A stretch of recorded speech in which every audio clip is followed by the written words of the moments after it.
Hi friends, ನಿಮಗಿದು ಗೊತ್ತಾ? Everyday ನೀವು ಆ್ಯಪಲ್ನ ತಿಂತೀರಿ, ಆದರೆ ಅದ್ರ ಮೇಲಿರುವಂತಹ ಸ್ಟಿಕ್ಕರ್ ಇದೆಯಲ್ಲ, ಅದು ಏನಕ್ಕೆ ಹಾಕಿದ್ದಾರೆ ಅಂತ ಗೊತ್ತಾ ನಿಮಗೆ? ಇದರಲ್ಲಿ ಡಿಫ್ರೆಂಟ್ ಸ್ಟಿಕ್ಕರ್ಸ್ ಇದೆ. ಹೇಗೆ ಇದನ್ನು ಆ್ಯಪಲ್ನ ಬೆಳೆದಿದ್ದಾರೆ ಅನ್ನೋದನ್ನು ಆ ಸ್ಟಿಕ್ಕರು ತೋರಿಸುತ್ತೆ.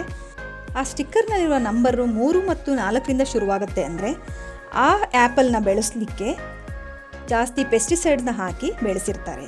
ಹಾಗೆ ಸಿಂಥೆಟಿಕ್ ಫರ್ಟಿಲೈಸರ್ಗಳನ್ನ ಕೂಡ ಯೂಸ್ ಮಾಡಿರ್ತಾರೆ.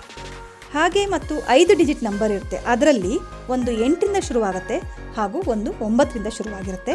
8ರಿಂದ ಶುರುವಾಗುವುದು ಜೆನೆಟಿಕಲಿ ಮಾಡಿಫೈ ಮಾಡಿರ್ತಾರೆ, ಡಿಫ್ರೆಂಟ್ ತಳಿಗಳಿಂದ ಮಾಡಿರ್ತಾರೆ. ಹಾಗೆ 9ರಿಂದ ಶುರುವಾಗುವಂತಹ ಇದನ್ನು ಆ್ಯಪಲ್ಗಳನ್ನ ಅದು ಆರ್ಗ್ಯಾನಿಕಲ್ನೇ ಬೆಳೆಸಿರ್ತಾರೆ. ಅದಕ್ಕೆ ಯಾವುದೇ ಪೆಸ್ಟಿಸೈಡ್ಸ್ ಯೂಸ್ ಮಾಡಿರಲ್ಲ.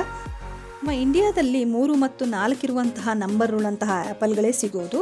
ಹಾಗಾಗಿ ನಾವು ಅದನ್ನು ಯೂಸ್ ಮಾಡೋಕ್ಕಿಂತ ಮುಂಚೆ ತುಂಬ ಪ್ರಿಕಾಷನ್ ತೊಗೋಬೇಕು. ಅದನ್ನು ಪೆಸ್ಟಿಸೈಡ್ಸ್ ಹಾಕಿ ಬೆಳೆಸಿರೋದ್ರಿಂದ ಅದನ್ನು ಚೆನ್ನಾಗಿ ನಾವು ಹೊರಗಡೆ ಸಿಪ್ಪೆಗಳನ್ನು ಚೆನ್ನಾಗಿ ತಿಕ್ಕಿ ತೊಳ್ಕೋಬೇಕು. ತಿನ್ನುವಾಗ ರನ್ನಿಂಗ್ ವಾಟರಲ್ಲಿ ತೊಳಿಬೇಕು. ಹಾಗೆ ಅದರ ಸಿಪ್ಪೆಗಳನ್ನು ನೀಟಾಗಿ ತೆಗೆದು ತಿಂದರೆ ತುಂಬಾ ನಮ್ಮ ಆರೋಗ್ಯಕ್ಕೆ ಒಳ್ಳೆಯದಾಗುತ್ತೆ.